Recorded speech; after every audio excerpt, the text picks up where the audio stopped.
എന്താണ് ദൈവം? ദൈവം എന്ന് പറയുന്നത് എല്ലാമാണ്. അവൻ എല്ലാത്തിനെയും പോലെയാണ്. അവനെല്ലാം തന്നെയാണ്. ദൈവം ഒരു മനുഷ്യനെ പോലെയാണോ? അതെനിക്കറിയില്ല. എന്നാലും എല്ലാത്തിലും അവൻ കുടികൊള്ളുന്നു. എല്ലാം അവനിൽ നിന്നുണ്ടാകുന്നു. അവൻ തന്നെയാണ് എല്ലാം.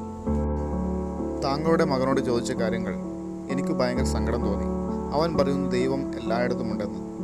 നിങ്ങൾക്ക് കാണാൻ കഴിയുന്നില്ല എന്നാണ് പറഞ്ഞത്. എനിക്ക് തോന്നിയത് അവൻ ദൈവത്തെ കാത്തിരിക്കുകയാണ്. ദൈവം എന്നെ കൊണ്ടുപോകുക എന്നാണ് അവൻ്റെ ചിന്ത. ഇത് ശരിക്കും ആത്മഹത്യാപരമല്ലേ? ഞാൻ അവനെ പറഞ്ഞ് മനസ്സിലാക്കി, ജിമ്മി, നീ ഈ മനസ്സിലാക്കിയതല്ല തെറ്റാണ്. ദൈവത്തെ മരിച്ചു കഴിഞ്ഞാൽ മാത്രമേ നമുക്ക് കാണാൻ സാധിക്കുകയുള്ളൂ.